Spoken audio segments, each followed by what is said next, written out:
So with that, I'm going to turn it over to Sangita to get us started. Thank you. Absolutely. Thanks, Diana. Good morning, afternoon, and evening, everybody. Welcome to our first session of the Women in Automation 2025 series. It's really so incredible to see so many of you here today. And it really speaks volumes about the growing interest and automation of women in not only the AI, but automation space as well. I'm Sangita Ray. I'm a customer success professional at UiPath, and I lead the women in automation community at UiPath. And today I have the honor to host this incredible panel discussion on thriving through disruption, growth strategies for women in AI and automation. This weekend, I was actually reading a LinkedIn post by one of my favorite thought leaders in the AI space, and she very eloquently said that AI won't take your job, but someone who knows how to use AI can. AI isn't just rewriting the job descriptions, it's rewriting entire careers. And that's exactly what today's panel discussion is all about. So I'm thrilled to be joined by an incredible lineup of leaders who are shaping the future of automation. Please welcome me in joining Rashmi, VP Customer Success at UiPath, Duong, VP Corporate Functions IT from T-Mobile, and Molly Mecham, VP Sales Acceleration at UiPath, who is also executive sponsor of Women in Automation Community at UiPath. Unfortunately, one of our speakers had a last-minute emergency and she couldn't join, but we still have a strong group of panelists here, so let's get started. Let's start with introductions. Rashmi, Molly, Yao, why don't you share a little bit about yourselves and your role? Rashmi, let's get started with you. Sounds good. Hi, everyone. Excited to be here. My name, as Sangita said, is Rashmi. I just joined UiPath. It's my 1-month anniversary with the UiPath. So I made it. I'm super excited to be here. I've been in San Francisco in tech for the last 20 years and excited to talk about where women have made a difference and how we can show up to make sure everyone knows who we are and what we're capable of accomplishing. Yao, why don't we hear a little bit about yourself? Sure. Hi, everyone. Giao Duong, and I lead Magenta Experience Technology at T-Mobile. So in IT, I own the delivery and support of our end-to-end workforce solutions. So from HR, enterprise identity, collaboration and productivity, automation, and our technology service desk. And I think, surprisingly, I came from 20 years in consulting, but none of this is the stuff that I actually had any expertise coming into T-Mobile in 2018. So it's emblematic of how women show up and embrace change in technology and really can make an impact in their career. So looking forward to the conversation here about automation and really how it's changing our workforce and how we as women can show up. We're so excited to have you. Molly. It's a tough intro to follow. Well said. Molly Mecham, I've been at UiPath for just shy of 3 years. As Sangita shared, I'm just stepped into the executive sponsor role for Women in Automation, which I'm so excited. I co-led the group with Sangita last year. And I think this group, and I think we have like 80 people on, which gets me so excited to see. Last year we did a lot of these events and panels with a lot of UiPath employees and colleagues. And this year, one of our big focuses has been expanding to include partners and customers. So I'm really excited to kick this off and appreciate all of you guys for showing up and supporting this. Awesome. Thanks, Molly. So let's now dive into the discussion. So as you all know, automation and AI are transforming industries, creating lots and lots of new opportunities, but then also raising the questions about how do we navigate the change? How do we build skills? And how exactly do we ensure that women are at the forefront of this transformation? I was actually reading an article that while women make up to 50% of the global workforce, they account only for 29% of the AI workforce. So I would love to know, Molly, Rashmi, and Yao, what trends in automation and AI do you find most exciting or concerning for women professionals? And how exactly do you see AI and automation reshaping the workplace for women in tech? I can take an easy shot at this with my little experience in automation, but I think there's a common thing that women who are in a conference room are always the one designated to do the note taking, and that productivity and efficiency is now addressed with all these great automation tools that are built into Zoom and Clary and Gong and things like that. And so in theory, that should be exciting that that is not something that they have to focus on, and they can be more of a strategic participant. That being said, obviously that means they need to up-level their skills and make sure that they don't succumb to taking those easy tasks.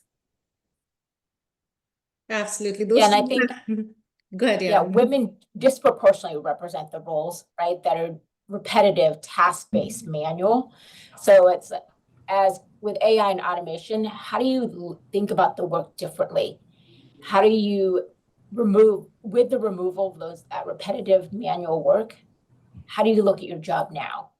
How do you add impact and value and think about the work you do differently? Because it will be different tomorrow. And I think we have to embrace the change. And it is, some people would look at it as concerning. Some people would look at it as exciting. So embrace the change. Technology is going to have change ever present. And I think it's how you think about the work you do and how do you make it better and how do you speak up and say, hey, I see automation changing my job. Here's how I think I can add a different value because I'm spending less time on the things that aren't as value added. And I think it's having that conversation and being vocal about it. So well said. Yeah. Yeah. I think there's kind of two buckets for me personally. One, and I think both of you just hit on it, is for me, I do a lot of the things, and it's hard to do the really big rocks because you're always doing something of organizing the meeting, following up, like hurting everybody. So I think that support to do those lower value add tasks, items, processes, it's huge what we can do with AI and automation. So I think that piece of it is really exciting. I think the other piece that's exciting but can be a bit overwhelming is we're all starting and figuring this out. Like we've had automation around for a while. Those of us at UiPath know it pretty well. But I think this idea of everyone's talking about AI, every company has AI, everything is AI, but how that works, how that scale, what that looks like, is we're all kind of on that playing field. So to be able to learn and play with it, to build an agent, to understand how it works and where it can work and the governance, we all are kind of at that starting point. So the potential to be as good, as much of an expert to get that experience is a little bit more equal, I think, than some of the other tech where maybe we haven't as been involved. So it levels the playing field if you're willing to jump in and I think take some of those risks and try to, it's messy and weird and that's okay. And that's part of the beauty of it right now. So that part is really exciting. It does require kind of that, jumping feet first. Absolutely. Whenever a new thing comes in, we definitely will stumble, but it's all about embracing it and using it to augment and amplify our own strengths as well. Another interesting trend I'm definitely seeing from where I sit, wearing my go-to-market lens, one of the stronger trends I'm seeing is that AI is ushering in a new era of leadership as well. Like as one that demands a unique blend of not only the technical expertise and the strategic acumen as well. So most of the leaders I'm seeing are the most impactful are the ones who not only understand AI as a technology, but also that can translate into potential into the real business value, bridging the gap between innovation and execution. So a lot of career trends are also coming in for sure. So that actually is a perfect segue to the next question. Like about upskilling. A recent study found that 50% of all employees will need reskilling by 2025. And we are seeing that very loud and clear in the industry. Big organizations like Salesforce and Meta are eliminating thousands of roles and then again rehiring in big numbers for different positions with different skill sets to drive different kind of initiatives. And AI and automation are expected to create 97 million new jobs in 2025. So let's dive into that aspect specifically. Molly, what is your take on it? How do you stay relevant and upskill amidst this constant technological change? Any particular strategies that have helped you stay ahead in this rapidly evolving industry? That's a big question. That's a tough one. A couple of things that I think for me personally, I started my career in a very different world. I started on the agency side, then I was interested by what customers were doing, so I jumped to the customer side. And then when I was on the customer side, I was in marketing and kind of moved to sales and was working with a lot of vendors, and that's how I ended up in tech. So I think just a healthy dose of curiosity is always kind of pushing and driving that, regardless if you stay in one role or team or career or company, or if you flip a lot, which is where I have been. I think just always trying to understand more and what's next and what's different is part of that. And then I think the other part is forcing yourself to get uncomfortable. And that is trying new technology, taking online, Salesforce has Trailhead. You can learn about their technology. We have Academy at UiPath that free. Anybody can learn these products. I think between like YouTube, podcasts, the books, like seeking that out from people that you trust. So I think one of the things I do is kind of force myself to talk to different roles and people to understand what they're reading, what they're learning, what they're hearing. I think we're so good at curating our little comfortable bubble of the things we like and the way we like to consume news and learning and even conversations. And so just being very aware of, I don't have a lot of CIO type friends. So I forced myself in some networking things or webinars or events to try to start understanding that more. For instance, I am not a very technical person. I've always kind of been more the business strategy side. So at UiPath, I have asked a few of our SEs to do a demo for me, to talk me through how a product works, to really understand it from their lens, as examples to kind of get uncomfortable and force some of those conversations to help make sure I'm able to understand it, or at least ask the questions in maybe a safe space, so that when I do have a big customer presentation, I'm able to bring what I have as my strengths and what I am aware of the strategy and the business problem to the tech, then also continue to kind of push myself into a new world. So who knows, maybe one day I will take a more tech role. That's awesome. Like, we have people around, so let's all leverage them as well. Absolutely. There's so many resources around. Yeah, I would love to know your strategies. How do you, with technology changing so fast, how do we ensure we're not just keeping up, but really leading the way? I think the root of it is really having that growth mindset, right? Like I mentioned, how technologies come and go, but you have to really be able to embrace that change and know that it's ever present. And, with the advent of Gen AI, right, we're in a place where it's almost like the Industrial Revolution. The world is going to look different. And, what you said, Sangita, how the workforce, has to be upskilled, and, we will look different in the future. So how do you make sure that you continue to build that growth mindset, leverage your partners, vendors, talk to your peers, talk to your friends. They're all going through this at the same time.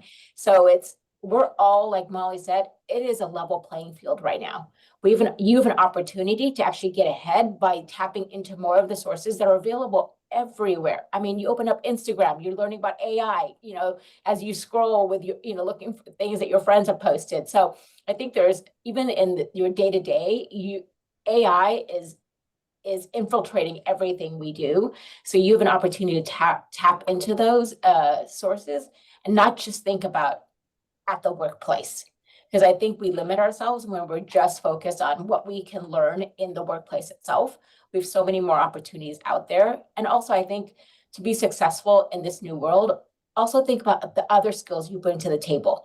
Molly was saying about her business strategy. It's like you have to look at the forest through the trees and not just about the AI solution and technology ahead. That's going to make you the well-rounded resource at work and as you grow within your companies. Absolutely. That totally makes sense. While we were going through this question, I would actually love for audience to type in any strategies they are using as well. Rashmi, what about you? Anything you would like to add? What's your strategy? I would echo what Molly and Yao have said, the intellectual curiosity and that growth mindset. The most recent thing is when I was interviewing for this job, I had to do a lot of research because this is an area that I know nothing about. And so it was, I listened to a lot of podcasts. So there was the 20 BC podcast with Harry Stebbings. So listening to our CEO, Daniel Dines, speaking on that, and then several other CEOs from Anthropic. And there's another podcast called AI Applied. And it's two gentlemen who do basically 10-minute updates every day on what's happening in this ever-evolving market. And that was just helping me to make sure that I knew enough to sound dangerous. So there's no shortage of content out there. It's just about whether or not you care enough to want to know what you're talking about. Absolutely. Molly and Yao, I would love to know any particular, Rashmi, thank you for sharing that podcast. Absolutely will bookmark and look them up. Yao and Molly, anything from your side, any particular communities or learning resources you have found to be most useful?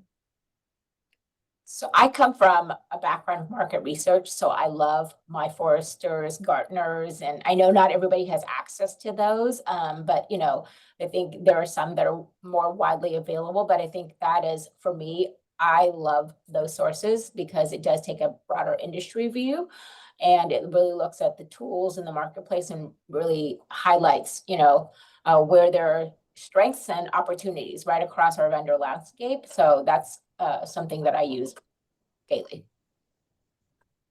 That's awesome.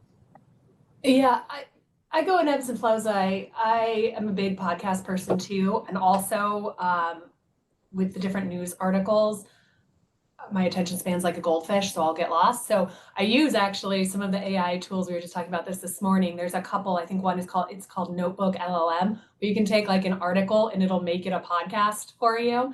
So I've been doing more of that and kind of like stack a bunch of stuff because I am famous for having 300 tabs open that I'm gonna read that, I'm gonna read that, I'm gonna read that, and then my Chrome will crash. So I've been trying to be better of trying to filter through like what are areas that I want to learn more about. Is it a certain vertical or a certain solution or technical question? Is it a governance thing? So I've been trying to bucket like topics. I have an old school notebook where it's like every week, what are the 3 areas I'm kind of trying to push myself on a little bit more, and then trying to funnel that. Because the beauty is there is so much, as everyone just said, but then you can also get lost in like spinning, and I need help like double clicking on a theme 2 or 3 times for me to really get it. So I've tried to kind of back into that through myriad of podcasts, yes, books and articles that everyone's floating around via Slack or your personal life on Instagram, and just trying to bucket to, hey, this is where I'm interested right now, and then kind of double click on that. I'm glad you mentioned about Notebook LLM, Molly. I was actually reading about it a few days back, and that is actually in my to-do list to try. So I'm glad you're finding it good. I'm a big fan. There's a couple of them, and it's incredible of taking any article is what I said, and said like make this like a podcast. I don't know. The auditory learning for me is a big one. Awesome. I'm seeing a lot of good comments on the chat as well. For me, particularly LinkedIn has been an invaluable resource for sure, not only for learning, but also staying connected with industry trends, networking with professionals worldwide as well. And as a customer success professional, I find the CS community is incredibly valuable. One of the thought leaders, her name is Saul Rashidi, and she wrote a very interesting book a few years back. And I was able to hear her in one of the AI conferences as the keynote speaker. And since then, I have been hooked onto her. Her book is called Your AI Survival Guide. And I see we have a lot of customer success professionals in today's session. So strongly recommend reading that book or even following her on LinkedIn for sure. And I didn't get any commission for taking her name, but it's just that I like her thought leadership a lot. So moving on to the next question. Now, women make up only 29% of the AI workforce. It's definitely a very, very male-dominated space. So I'm very curious to know, Rashmi, any challenges you have faced as a woman in this space, and how did you handle it? Would love to hear any personal story or experience. And Molly, you and as well.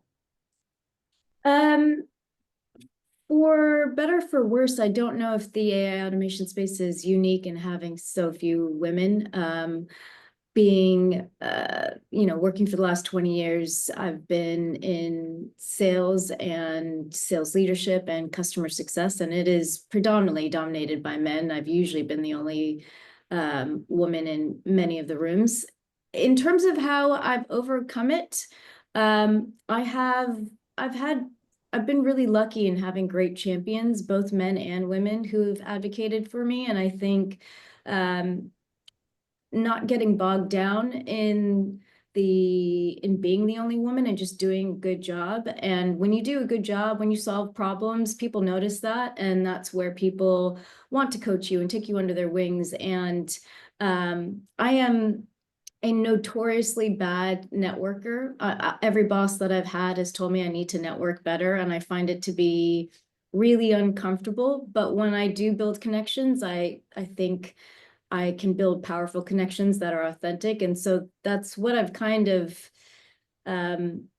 focused on, is just doing a really good job, and the connections I have are the ones that give me the good advice on how to do I'm not worried, I'm not focused on being the woman, I'm focused on making an impact, and that's the way you get noticed and not left out. Absolutely. Focusing on quality work, networking, and getting proper mentors and sponsors. Absolutely. Yeah, what about you? I mean, I couldn't have said it any better. I was finishing Rashmi's sentences for her in my head, right? So, but I think it's true. It's not about, you're always going to be working with men in the technology space, right? But you have to recognize you're there for a reason. So recognize that and play off of what your experience brings to the table, and don't, get so focused inwardly that you're the only woman at the table. Why am I here? Et cetera. So I think it is really about just making sure that you understand your importance and the impact that you've made that has garnered you a seat at the table, and make sure that you're playing that to your best advantage. Absolutely. Using your strengths for your advantage for absolutely. Yep. I'm seeing a very interesting question from the audience. As female leaders, do you feel you strive to level your gender profile to downplay our differences as a woman, or do you find it better to leverage our often difference as a woman? So anybody, Rashmi, Molly, yeah. Our differences, women versus men? Is that the question? Yeah.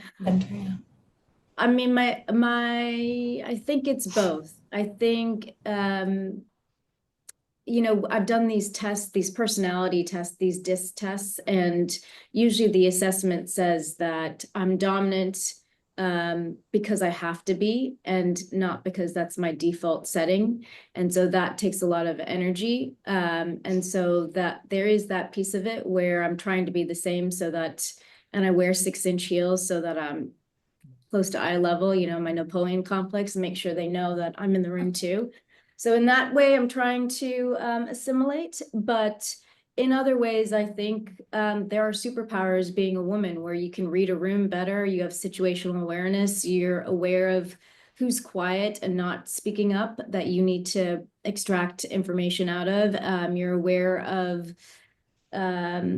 someone who might be who's very angry, but just needs some validation. And if you have that conversation, they might be more collaborative. So I think women have a superpower with their EQ, but also have to hold their own and maybe go out of their shell a little bit. At least I'll speak for myself on that piece of it.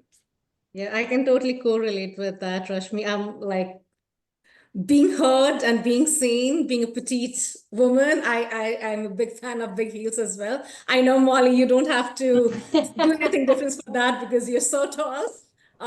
Y'all have not seen you, so I can't speak for that. But Rashmi, EQ, I absolutely agree. EQ is such a superpower, especially for women. So that is something we can absolutely lean on and make it work for us. Molly would love to hear your thoughts as well. Yes, I am very tall for the audience that doesn't know me, but I will still occasionally pull out some heels to be extra tall and seen. And I think it's more about that. For me, it's finding what is authentically me. I don't know if this is as much as a gender thing as a confidence thing in this space, right? Again, I worked for a sporting good company or consumer good company, also very male dominated. Tech companies, yes, but I think what I have learned and where I lean into is, and I think Yao said this and Rashmi too, of knowing your value and your impact and what you're good at, and then just doubling down on that and not trying to, early on in my career, when I first got my first job in tech, I was trying to do the job like I saw my boss doing it or my boss's boss doing it. And I was stumbling because that wasn't me. They hired me for a certain reason because of a skill set, because of an approach, because of what I could do. When I leaned into that, and still to this day, regardless of if it's with the customers, I'm here in New York at our executive leadership QBR. When I say something, it's got to be from my voice and what I see and hear. And then it comes across and you can be seen and heard more than when you're trying to be something you think you should be, or you should say something a certain way, or even act a certain way. So I'd look at that a little bit differently than like leaning into like being a woman or not, hiding it or showing it. It's more just knowing your value and being confident and trusting in yourself. And then when I lead with that, I see the impact. And when I shy away from that, I see that it doesn't have that, and then I kind of spiral a little bit. So that would be how I would answer that question. I'm sorry, my voice is still gone. We had our sales kickoff a couple of weeks ago, and well, still recovering. All good. And any personal story, Molly, where any challenges you faced as a woman or how you had to navigate out of it? Any personal story or experience you wanted to share?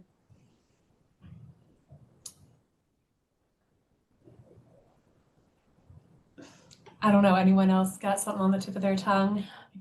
I actually do, and There this you was go. early in my career, and I was actually at training, our corporate training for a couple of weeks, and it was for my first, we were going to be placed on our first consulting arrangement after that, and I was in a group with, 9 other males in my start group, and every single male was offered the opportunity to work abroad, except me. And when I found out about the opportunity, I actually reached out to my HR partner and asked, why was I not offered the opportunity? And they said they assumed that I wanted to not travel and be close to home. So I changed that opinion very quickly, and it ended up only being me and another male that went and lived in Europe for 2.5 years, working on an international opportunity. And I look back that it did take some, I don't know what overcame me, because I'd never lived abroad, never been to Europe in my life, right? So this was actually something I just leapt, and wherever I landed, that's where, I don't know what overcame, what kind of courage I had back when I was 25 to actually ask for this, when I'd never really had that situation before. But I look back and it's one of the best experiences I've ever had in my life in terms of living abroad. It opened up my professional world, but also personally, because having been born in Vietnam, I'd never wanted to go back to Vietnam because of, all the propaganda movies, but living abroad and just seeing a different part of the world and really made me just look deep in terms of my roots. And I'm the only child who's ever gone back to Vietnam. So I think it's like you look at those opportunities, you look at the things that are, from you, and I think you have a place and you need to understand the value and impact that you make each and every day as a woman. Whether that is not about, diminishing the men, but it is about you bring special traits and qualities, and you need to leverage those to the benefit of the organization. Absolutely. That is such an amazing story, Yao. And I was seeing the shine and the smile on your face. It Oh, talks no, about how enriching that experience it's must have been. literally one of those defining moments in your career that I look back on. And it could have gone, one of two ways, right? I didn't have the guts to reach out and I wouldn't have had the opportunity. And I would always look back and why didn't I ask? But somehow or another, dug deep and went for it. And it fundamentally changed the trajectory of my life. That's so awesome. So that actually makes me go into the topic, which we cannot end this panel without discussing imposter syndrome. That's so common in women. I was actually struggling with that with my 7-year-old daughter a few days back. Like, she had a speech competition at school. She was fully prepared the night before. She was doing amazing. But in the morning, she was like, Mama, I can't do it. I'm not ready. I cannot do it. And that, I think, is a feeling which a lot of people like encounter all the time. Studies actually show that nearly 70% of people feel that they don't belong at some point in their careers. So how do we actually push those moments of self-doubt? Yeah, you did that pretty well. You went for it. You redefined your career path, took on so many new experiences. Would love to know, Molly, from you and Rashmi as well, any practical tips you have for handling imposter syndrome, especially while learning new tech skills. Well, I'm in a new job in a new tech space, and I think now that I'm older, I've embraced imposter syndrome because it's a good thing, and I think I only want jobs where I'm terrified because that means I'm going to grow. And I think the minute you acknowledge that, the minute you acknowledge that you're scared, that's the first step towards getting past it, because you're scared because you want to do a good job, not because you can't do it. Someone gave you the opportunity, so you know that people are believing in you, and you don't have to. And now it's just about doing the work to get it done. I think also a friendly reminder, because I'm daddy's girl and I have a brother that I'm really close to. This is not a woman thing. Everybody experiences imposter syndrome, and it's just maybe women might be more vulnerable about it or more vocal about it. And so there's a couple practical tips that I've done, which is every time I've received a compliment, I've put it into a smile folder.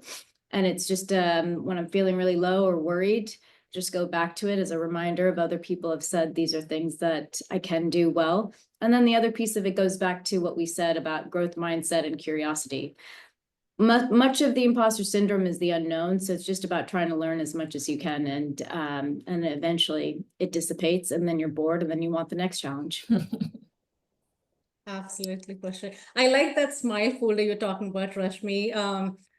I have that brag book, or some people call it dig folder. Damn, I'm good. So that's absolutely an amazing way to keep a track of things we have done good, or something which we have been acknowledged or awarded for.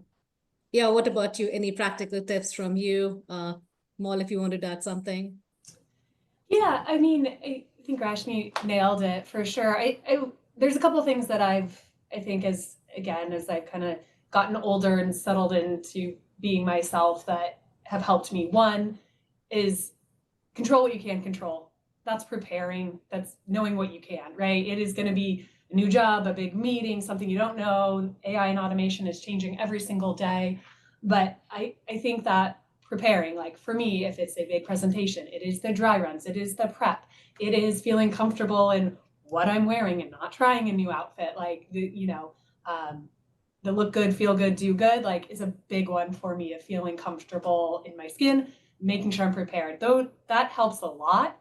And then I think the other side of it is there's stuff that you don't know. And there is actually some power I found in asking the question or saying, I don't understand an acronym. I don't know what this is. Can you walk me through that?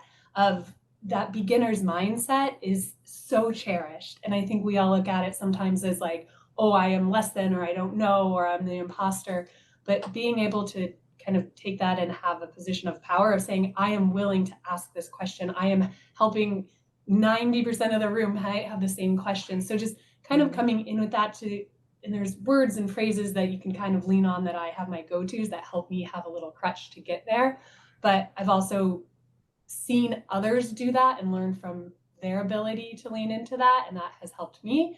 And then in turn, kind of pushing others to say, oh, when someone asks you a question to the side, say like, oh, I bet everyone has that, and kind of encouraging others to kind of foster that type of communication. It's just a dynamic shift in every meeting or every interaction, which I think, again, personally, as I've gotten older, I'm more comfortable, and you can see more of it than when you start to do it. Absolutely. I can't agree more. It's okay not to know anything, but it is not okay not to ask when you don't know anything. Yeah, So, 100%.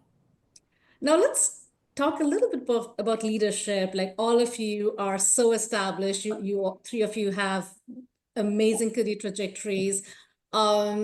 We have a question from the audience. What is a management or leadership tactic that you live by and why? So any examples of how do you run your one-on-ones, or how exactly,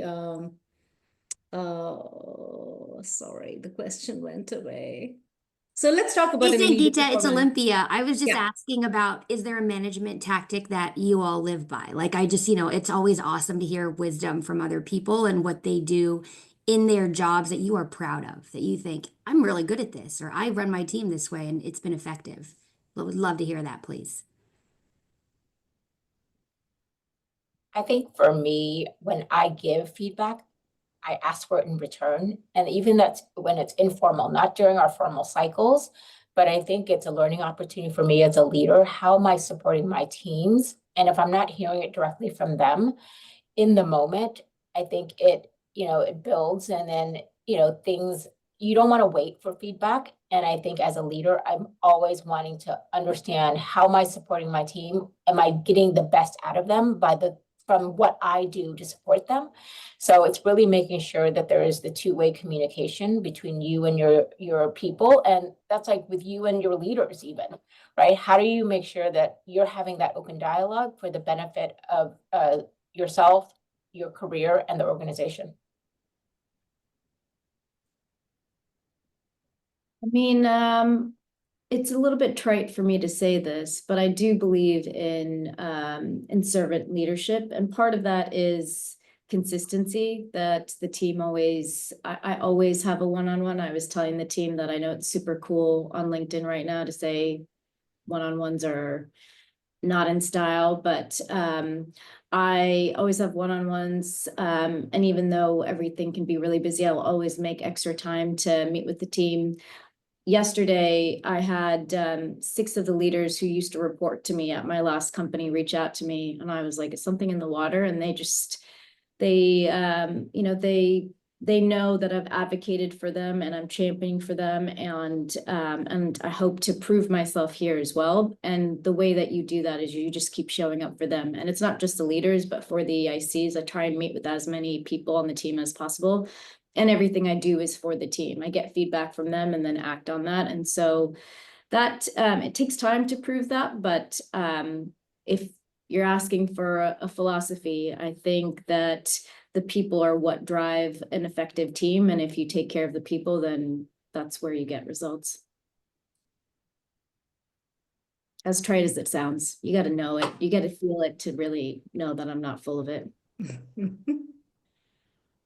I would agree on that. And I think for me, there's a couple things of, you got to be willing to do the work yourself and lead from the front, which again, another saying a little trite, but I fundamentally believe that. And I've kind of built my whole career on jumping in and doing the things and kind of figuring that out. And I think the more you can rally people in a team around that.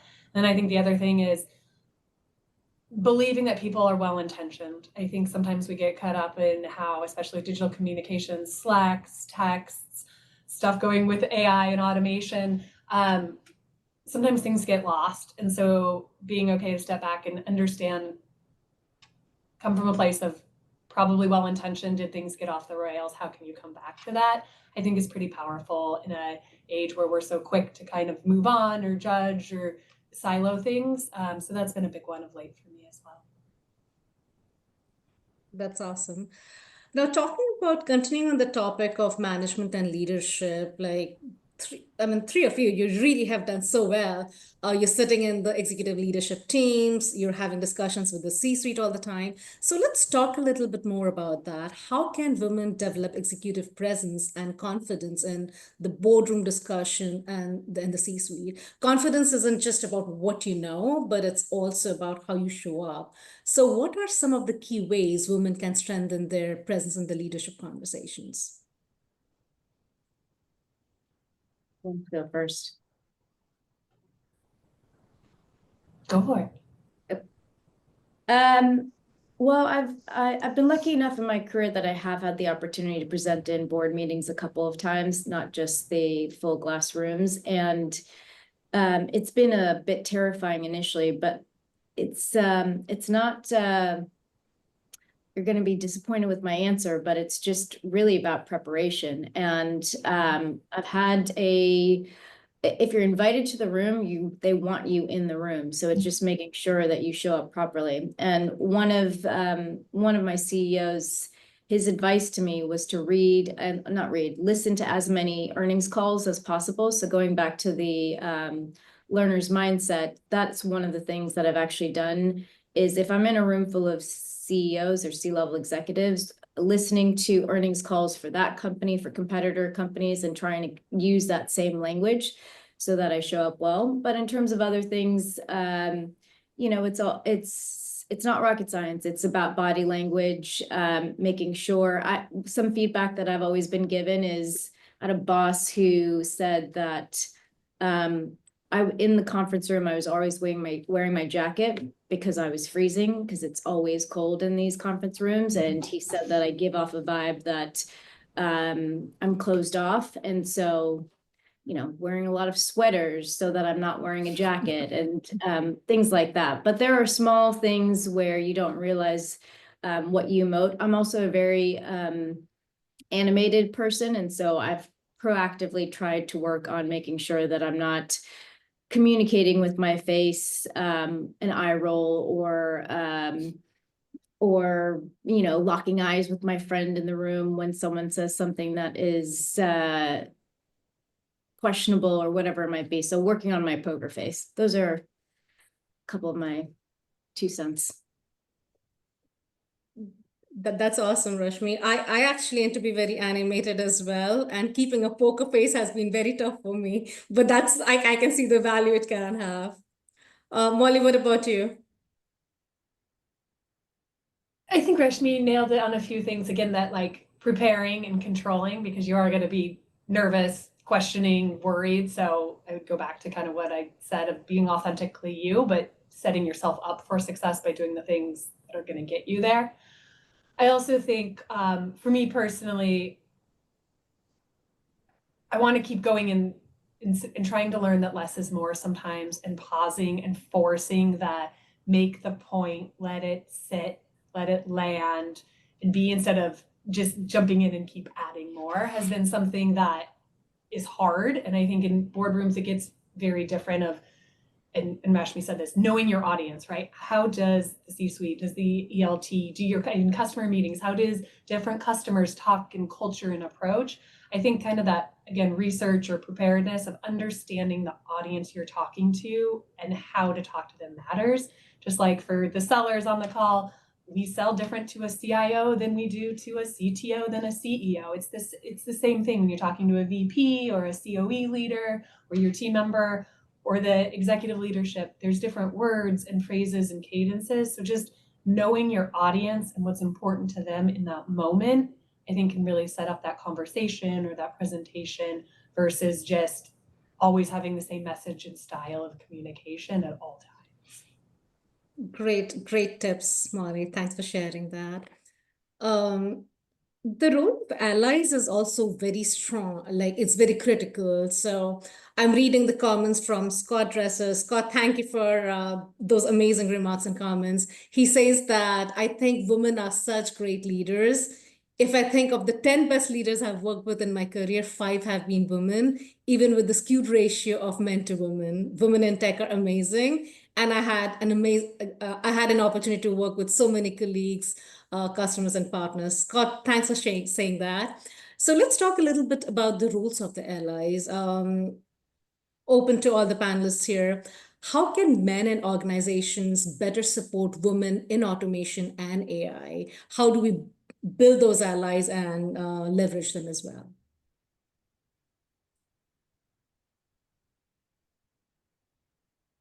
I feel like we I haven't heard think from you. Well, Yeah. I think it's really about embracing what everybody on the team brings to the table and really looking broadly, about the skills and experience set that each individual brings and making sure that you're hearing those voices, right, that are left unspoken. And that's how you can really be an ally in terms of building and growing the voices of all around you. For sure. I think a big one is, I think somebody said it, I have some of the chats streaming through, is just when you have an ask, asking it. And that might be in a one-on-one conversation or in a meeting of looking for feedback, asking the question, asking for whatever it might be. What, if it is somebody that you're looking up to, what do they read? What do they do? How do they get where they are? And I think what I have realized is people aren't going to just try to come in and wrap their arms around you and help you. You've got to ask it. You've got to, we use this phrase, own your own career and own your own journey. And you can change that word out, but like, what is it you want to be doing or doing better or doing less of or more of?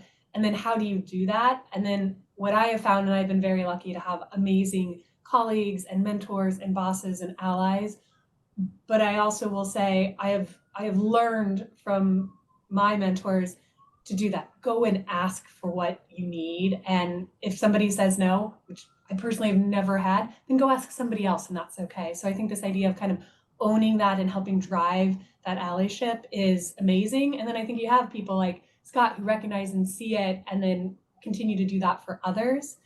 So that's been a big one, is kind of owning your own career, owning the ask. And then in part, as you do it for yourself, to kind of turn and do it for others so that we do get better at that as well. Absolutely. Owning your own careers is it's so important to make sure that we make the correct decisions and we really take it in the direction we want to. So talking about that, how can, I know the importance of mentorship and sponsorship is huge. So any tips or any personal stories about how can women seek out mentors and sponsors to accelerate their career growth in the automation?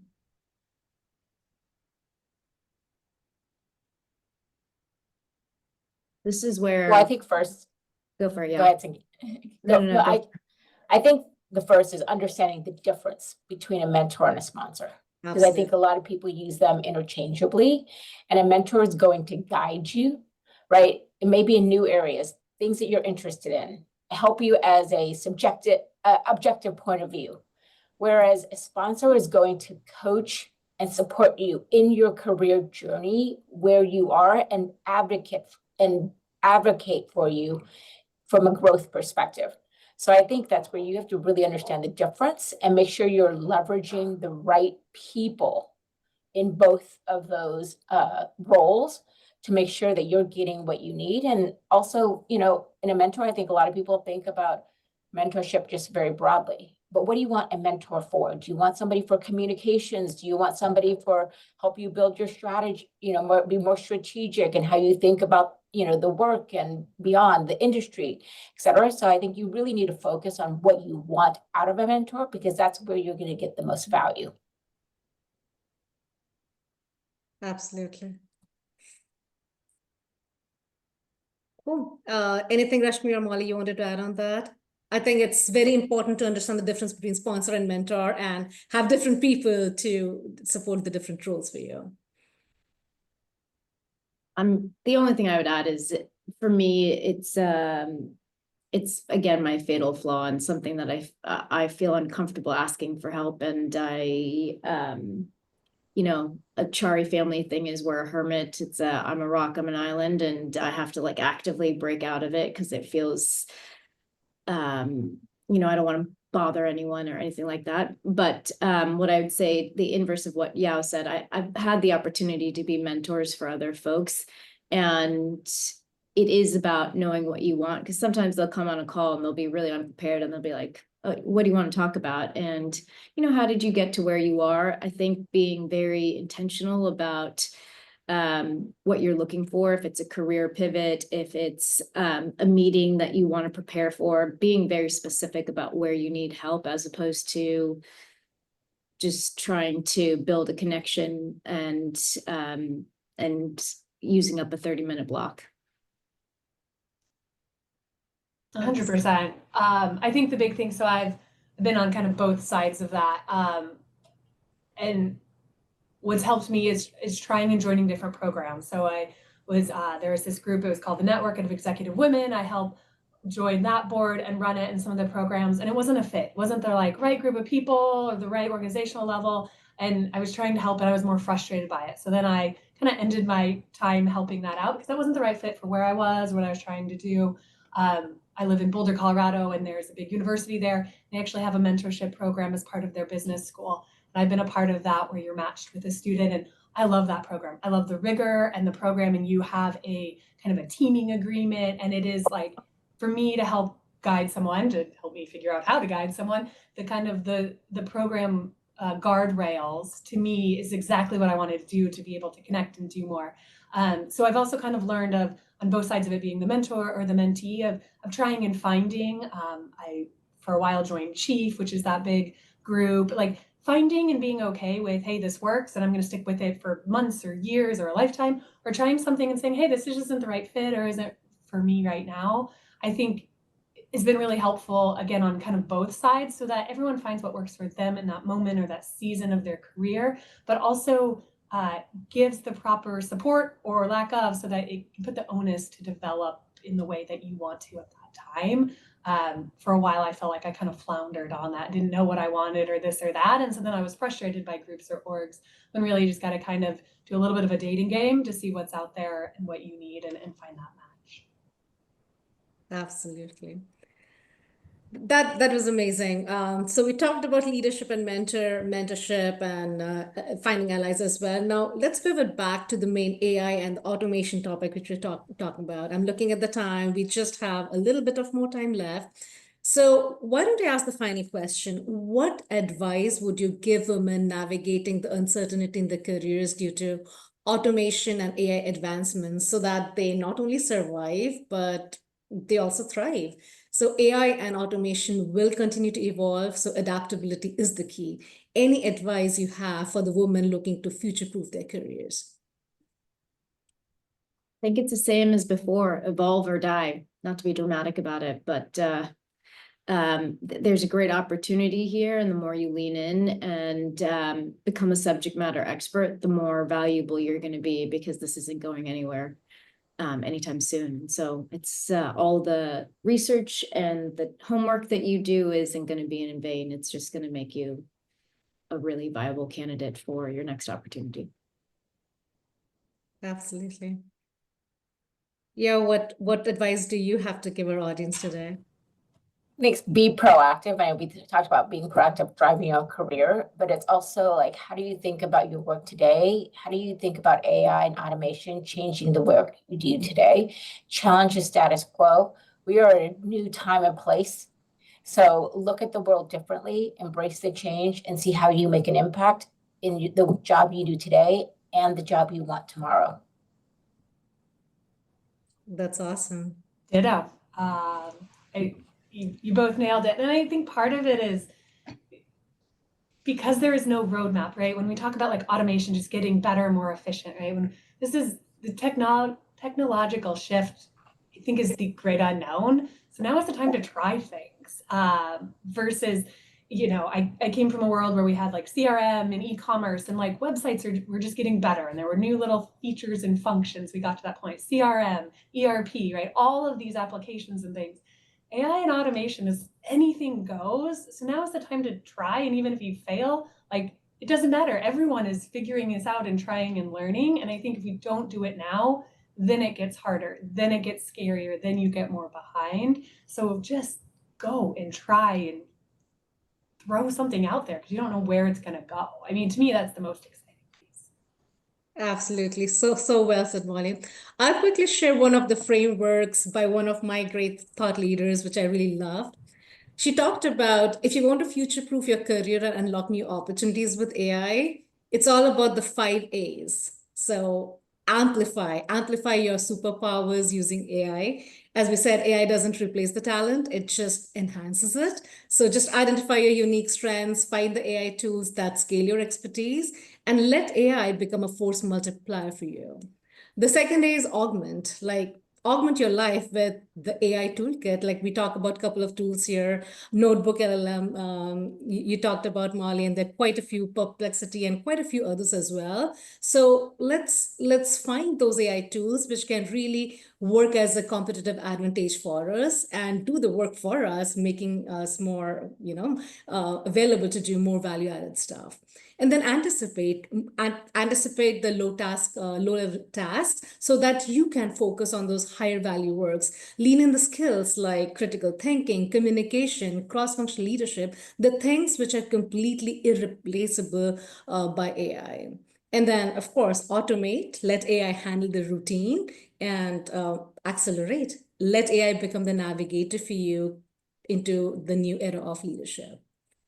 So I love that framework, so quickly wanted to share that with all of you. So this has been really such an insightful discussion. If there's only one key takeaway from today, it's just that automation and AI are shaping the future, and women belong at the center of this transformation. Whether you're just starting here or you're a leader in the space, let's just keep learning, keep advocating, and keep showing up. So as we wrap up today's session, a huge thanks to all our amazing panelists and all the amazing audience as well for joining us, for being so engaged, for amazing questions and remarks as well. So if you want to continue with the conversation, continue with us in the Women in Automation UiPath community.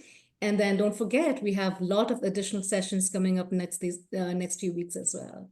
So once again, thank you so much, and see you soon again in the next event. Thank you, Thanks everybody. all. Cheers. Thank you. Thank you.